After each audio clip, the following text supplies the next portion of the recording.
Pedro fue hecho prisionero y tratado como un preso de máxima seguridad, por lo que fue asegurado por 16 soldados.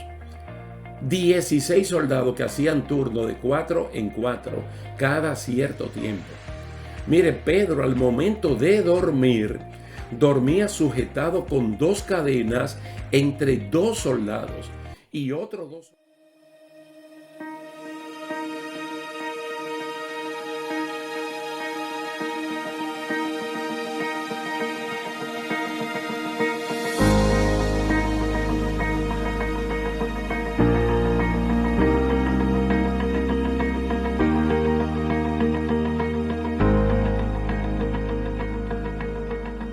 Dios le bendiga, mis queridos hermanos. Es un placer estar de nuevo con ustedes para que continuemos estudiando la palabra del Señor en esta serie de estudios bíblicos, la Iglesia del Nuevo Testamento. Hoy vamos a ver algo muy importante en el capítulo 15 del libro de los Hechos.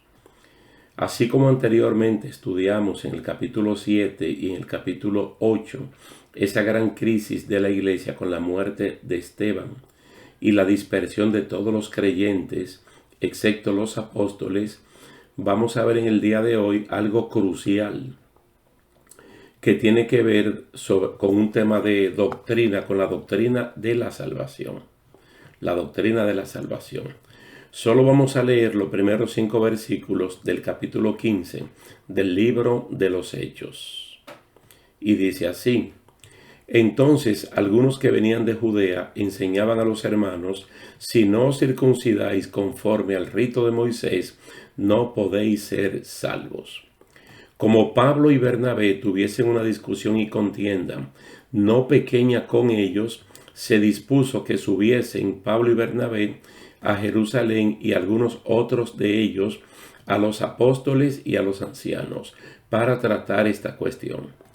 Ellos pues, habiendo sido encaminados por la iglesia, pasaron por Fenicia y Samaria, contando la conversión de los gentiles, y causaban gran gozo a todos los hermanos. Y llegados a Jerusalén fueron recibidos por la iglesia y los apóstoles y los ancianos, y refirieron todas las cosas que Dios había hecho con ellos. Pero algunos de la secta de los fariseos que habían creído se levantaron diciendo: es necesario circuncidarlos y mandarles que guarden la ley de Moisés.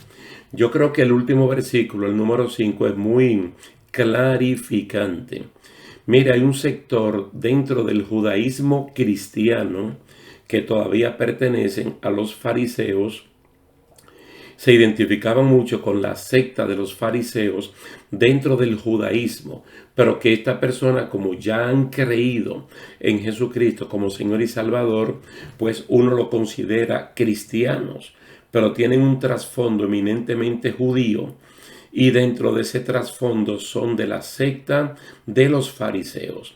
Entonces esta persona quería modificar el plan de la salvación diciendo que además de aceptar a Cristo como Señor y Salvador, había que a los gentiles circuncidarlos y mandarles a guardar los ritos de Moisés. Entonces estamos hablando de que este es uno de los puntos más valientes y desafiantes para la iglesia del Nuevo Testamento: defender la doctrina cristiana de la salvación. Ustedes saben, básicamente por los capítulos 2, 3 y 4 del libro de los Hechos, que las características de la naciente iglesia del Nuevo Testamento eran perseverar en la doctrina de los apóstoles. Esa era la número 1, perseverar en la doctrina de los apóstoles. Y los apóstoles, los del momento, ustedes saben que junto con los 120 eran testigos oculares de la resurrección de Cristo.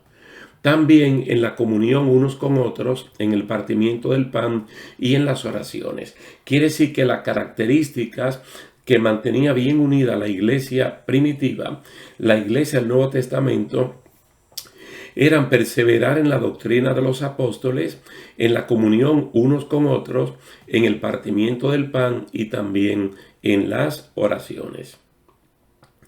Ahora hay amenaza por el sector judío de la iglesia. Estos creían muy bien que para salvarse había que aceptar a Jesucristo como Señor y Salvador, pero que al mismo tiempo a los varones había que circuncidarlos y guardar los ritos de Moisés. Ese para ellos es un elemento nuevo, porque la iglesia realmente nace en el sector judío. De hecho, los 3.000 que aceptaron a Cristo como Señor y Salvador el día de Pentecostés, como está narrado en Hechos capítulo 2, son judíos de la dispersión, la gran mayoría. Incluso judíos residentes allí también, pero son judíos, porque ello era mucho más fácil comprender lo que estaba pasando que un gentil que no tenía trayectoria histórica, por ejemplo, hasta Abraham. Entonces se le predicaba la palabra del Señor, se le explicaba que el Mesías era Jesucristo. Quienes aceptaban de los gentiles, quienes aceptaban no se le imponían ningún rito, ningún sello judío, sino que el gentil seguía siendo como era. Entonces, para Pablo y Bernabé, que ambos eran judíos sin mezcla, porque Bernabé era un levita natural de Chipre y Pablo era de la tribu de Benjamín, y él mismo dice que era un hebreo de hebreos. Y habla muy bien de la responsabilidad de sus padres, porque él dice que fue circuncidado al 8º día de nacido. Entonces Pablo y Bernabé, que son judíos profundamente conservadores en ese sentido, para ellos esto era inaceptable. Condicionar la salvación a guardar los ritos por encima de Jesucristo es un regreso a la ley, a sabienda que es imposible salvarse guardándola. Algunos le llaman a esto, ¿verdad?, el primer concilio de Jerusalén, donde se van a debatir cosas que tienen que ver con la preservación de la doctrina cristiana. En algún punto nosotros hemos mencionado el gran parecido que hay entre el apóstol Pablo y Nehemías, ese gran gobernador de Judea que mandó el rey en tiempos bien difíciles, donde el templo estaba a media, el trabajo que habían hecho los que habían llegado primero, y el muro de Jerusalén estaba totalmente destruido. Entonces este hombre era muy difícil que él diera su brazo a torcer. Y cuando alguien hablaba mal de él, de Nehemías y también de Pablo, ellos eso no lo tomaban en cuenta. Pero cuando era un atentado contra la doctrina, contra la adoración a Dios, entonces ellos venían de frente. En este mismo capítulo 15, porque solo leímos los primeros 5 versículos, Pedro afirma que ni ellos, todo lo del momento presente, los que están allí reunidos, los hermanos, los apóstoles, los principales ancianos, ni sus padres habían podido llevar esa carga. Que ahora los cristianos judaizantes quieren imponerle a los gentiles. Una carga que ni ellos mismos pueden llevar, se la quieren imponer a otro. No se olviden del capítulo 23 de Mateo, donde Jesucristo arremete de frente contra los fariseos, contra los saduceos y contra los doctores de la ley. Y dice que ellos imponen carga que no ayudan ni con el dedo menor de la mano. Pedro allí lo que está diciendo es, pero creemos más bien que somos salvos por la gracia del Señor Jesús, de la misma manera que ellos también lo son. Cada pueblo, cada nación tiene su sello cultural, su sello de costumbre, de cómo son, se definen como son. Entonces, cuando una persona le predica a otro, solo tiene que hablar de las buenas nuevas del Evangelio, pero no puede imponer su forma de ser. Entonces es lo que ellos están diciendo aquí. No le podemos imponer a ellos una carga que hemos intentado llevar, pero que ni nosotros ni nuestros antepasados lo habían podido hacer. La iglesia de Antioquía, que es donde ocurren estas cosas, este problema donde llegaron los judaizantes, como era una iglesia que tenía un excelente fundamento de la palabra de Dios, ellos aconsejaron sabiamente, porque allí cuando estas personas llegaron había un debate enorme entre ellos, Bernabé y Pablo. Y no se olviden que allí habían maestros y profetas, y todos estaban unificados defendiendo la doctrina de la salvación, que es solamente por la gracia en Cristo Jesús y que no puede ser modificada de ninguna otra manera. Entonces este pueblo, que había alcanzado madurez mediante la palabra del Señor, aconsejó a Bernabé y a Pablo, junto a otros hermanos de la iglesia, que fueran de inmediato a Jerusalén para clarificar este asunto, porque las personas dijeron que venían de Jerusalén. Bien, de paso a la capital, pasaron por Fenicia y Samaria, donde testificaban de las conversiones de los gentiles, y esto generaba gran gozo y alegría. Fíjense, mientras este grupo se sienten contentos de que los gentiles se están convirtiendo a Jesucristo, el sector judaizante que vive en la capital y que se identifican con los fariseos quieren imponer cargas. Cuando precisamente Jesucristo en el capítulo 11 del Evangelio de Mateo, al ver al pueblo cargado con lo que el sistema religioso le había impuesto, le dijo que vinieran a él todos los que estaban trabajados y cargados, que él los iba a hacer descansar. Y que a partir del nuevo estilo de vida, la carga que íbamos a llevar es fácil y ligera. Cuando ellos llegaron a Jerusalén, y ya frente a los apóstoles y a los principales ancianos, contaron todo lo que Dios había hecho en su primer viaje misionero. Y lo están contando con gozo, pero lo están contando como un testimonio. Lo están contando como un testimonio para que se sepa que no hubo ninguna razón, ningún motivo para imponer una carga innecesaria. Solamente predicar un evangelio completamente libertador. Los judaizantes ripostaron ese informe con que había que circuncidar a los creyentes gentiles y hacerle que guarden la ley de Moisés. Pero yo quiero, hermano, que ustedes noten lo siguiente. Cuando Pablo y Bernabé en el capítulo 13, cuando Pablo y Bernabé junto con Lucio, con Niger, con Manaén, estaban ministrando al Señor en la iglesia de Antioquía, que el Espíritu Santo habló claramente de la misión. Claramente el Espíritu Santo dijo: aparten a Saulo y a Bernabé para la obra que le he encomendado. Entonces se ve que fue el Espíritu Santo que lo guió, lo dirigió, y la iglesia de Antioquía se apropió de la misión y lo enviaron. Ahora, estos creyentes judaizantes salieron de Jerusalén a predicar a las iglesias de los gentiles sin la aprobación, sin la voluntad del liderato de la iglesia. Ellos salieron por su propia voluntad, y salieron precisamente a los lugares donde ya se habían levantado iglesias. Nosotros vemos, hermanos, que desde la gran crisis, o desde la primera crisis, nosotros entonces vemos ya el capítulo 8, que la iglesia de Jerusalén manda supervisores, por ejemplo, a Samaria, manda supervisores a Antioquía, y todo para velar que la doctrina de la salvación se mantenga intacta, que nadie la pueda alterar. Que se sepa que es una doctrina donde se le predica la palabra a todo el mundo, como está basado en la gran comisión.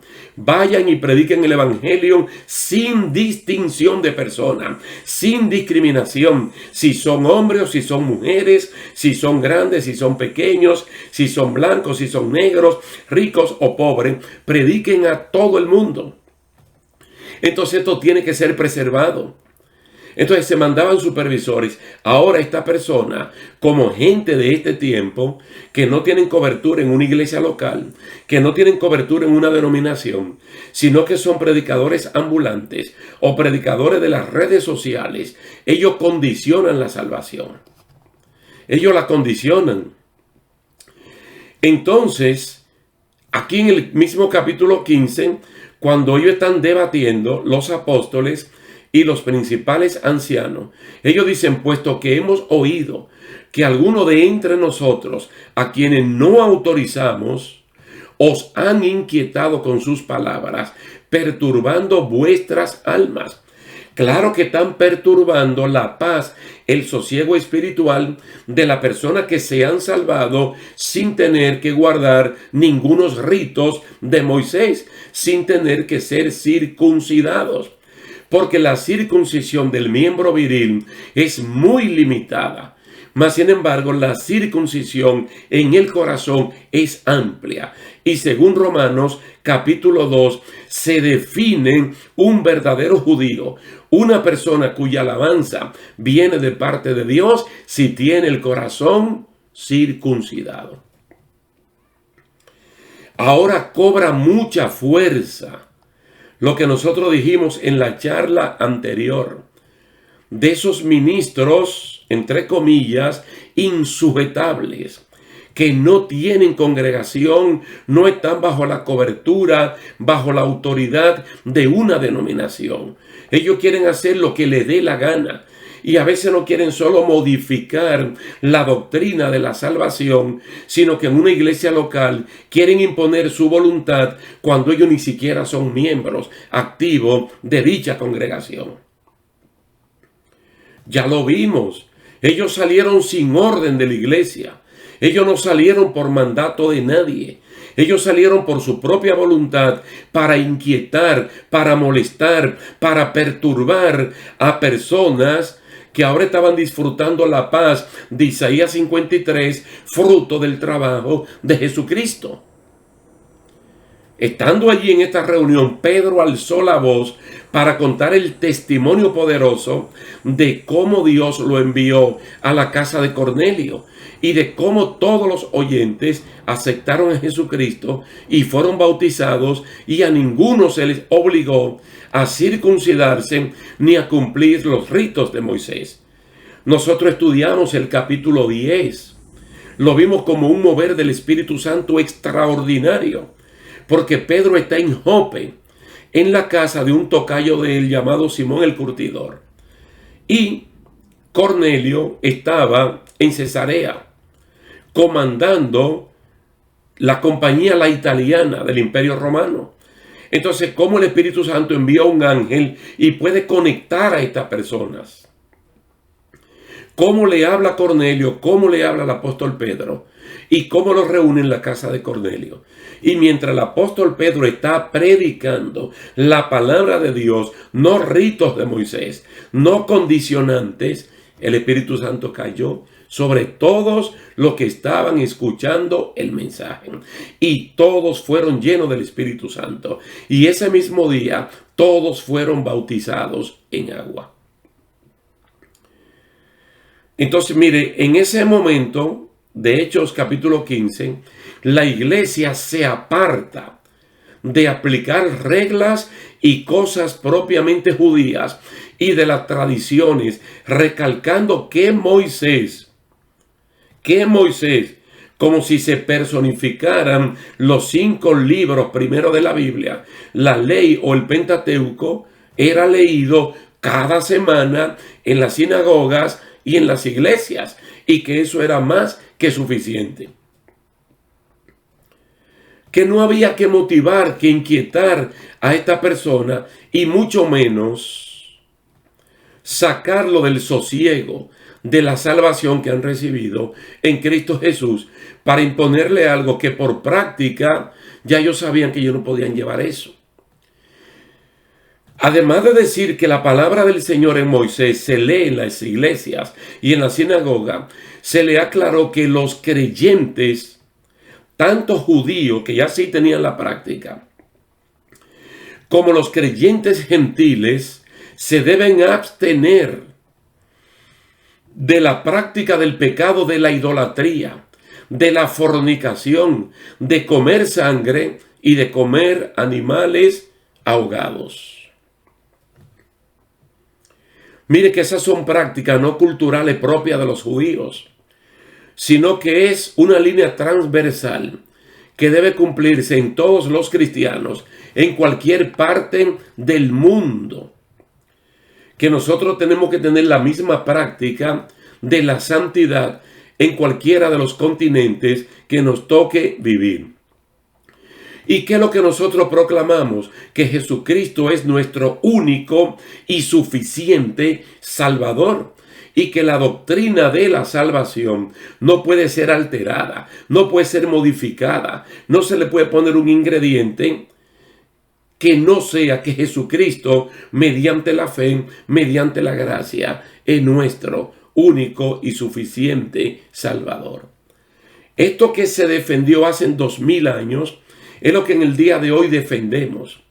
Y por vivirlo en carne propia, nosotros sabemos que Él no nos salvó por ninguna obra de justicia que nosotros hubiésemos hecho, sino por su misericordia, por el lavamiento y la regeneración en su palabra y en el Espíritu. Y es lo que tenemos que seguir viviendo y lo que tenemos que seguir predicando, sin alterar nada, so pena de recibir el castigo de Dios, como dice Apocalipsis capítulo 22. Bendito sea el nombre del Señor. Por el día de hoy lo vamos a dejar hasta aquí, y si Dios así lo permite, vamos a continuar sobre la iglesia del Nuevo Testamento, y vamos a ver en el próximo capítulo un caso sorprendente de cómo Pablo y Bernabé se separan para el segundo viaje misionero. Pero le damos gracias al Señor por esta oportunidad, por estos minutos cortos, pocos, pero que esperamos que sean muy sustanciosos para nuestro acervo cultural espiritual. Así es que Dios me le bendiga, Dios le guarde, y muchísimas gracias por la atención prestada.